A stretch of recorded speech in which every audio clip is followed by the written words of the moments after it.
ശ്രീ അനിൽകുമാർ, മാതൃഭൂമി ന്യൂസിലേക്ക് സ്വാഗതം.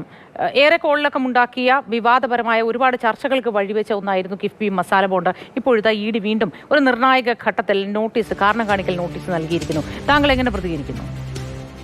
കേരള വികസനത്തില് കിഫ്ബിയുടെ സംഭാവനകൾ എല്ലാവരും അംഗീകരിക്കുന്നതാണ്, ലോകം മുഴുവൻ അംഗീകരിക്കുന്നതാണ്. ഇന്നത്തെ കേരളം രൂപപ്പെടുത്തിയതിൽ കിഫ്ബിയുടെ സംഭാവനകൾ വലുതാണ്.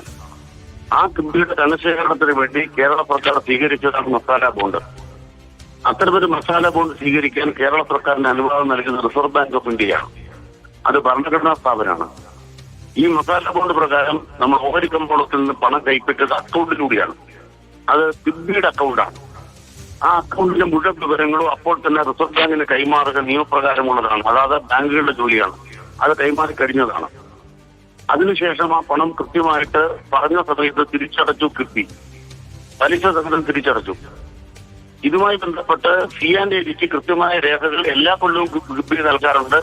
കിഫ്ബിയുടെ മുഴുവൻ രേഖകളിൽ ഇടം പിടിച്ചിട്ടുണ്ട്. പക്ഷെ അങ്ങനെയെങ്കിൽ സാമ്പത്തിക കുറ്റകൃത്യങ്ങൾ അന്വേഷിക്കുന്ന ഇഡി ഈ ഘട്ടത്തിൽ 3 വർഷത്തെ വിശദമായ അന്വേഷണത്തിന് ശേഷം ഒരു കാരണം കാണിക്കൽ നോട്ടീസ് അയച്ചത് എന്തുകൊണ്ടായിരിക്കാം?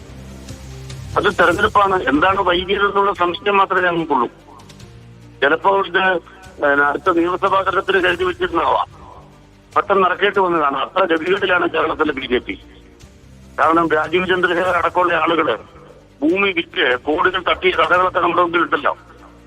രാജീവ് ചന്ദ്രശേഖറിന്റെ മുഖം രക്ഷിക്കാനും പിന്നെ BJPയുടെ സെക്രട്ടറി ആണല്ലോ നമ്മളവിടെ 2014 അദ്ദേഹത്തിന്റെ ബാങ്കിൽ നിന്നും കോടികൾ ലക്ഷങ്ങൾ കൊണ്ടുപോയി കടയുന്ന പത്രത്തിലുണ്ടല്ലോ. ഇവർക്കൊക്കെ വഴിയെ നടക്കാൻ പറ്റാത്ത അവസ്ഥയാണ്. അതിനാണ് കേരളത്തിന്റെ വികസനത്തിന് വേണ്ടി ഒരു ഗവൺമെന്റ് മാത്രമാണ് ഇതെന്നാണോ താങ്കൾ പറയുന്നത്? അല്ല, ഇതുമായി ബന്ധപ്പെട്ട് കേരള ഹൈക്കോടതിയിൽ കേസ് വന്നിരുന്നു. ഡോക്ടർ തോമസ് ഐസക്കിന് സമൻസ് അയച്ചപ്പോൾ തോമസ് ഐസക് ഹാജരാകാൻ തയ്യാറായില്ല. അപ്പോൾ കോടതി ചോദിച്ചു, എന്തുകൊണ്ടാണ് തോമസ് ഐസക്കിനെ വിളിക്കുന്നത്? അദ്ദേഹത്തിന്റെ അക്കൗണ്ടിലൂടെ ഒരു വെള്ളി രൂപ കൈമാറിയിട്ടില്ല. ഈ മസാല ബോണ്ടിന്റെ മുഴുവൻ പണവും കിഫ്ബി അക്കൗണ്ടിൽ വന്നതിന്റെ രേഖ ഇടിച്ച് കൈമാറി. പിന്നെ എന്തിനാണ് ഇദ്ദേഹത്തെ വിളിക്കുന്നത്?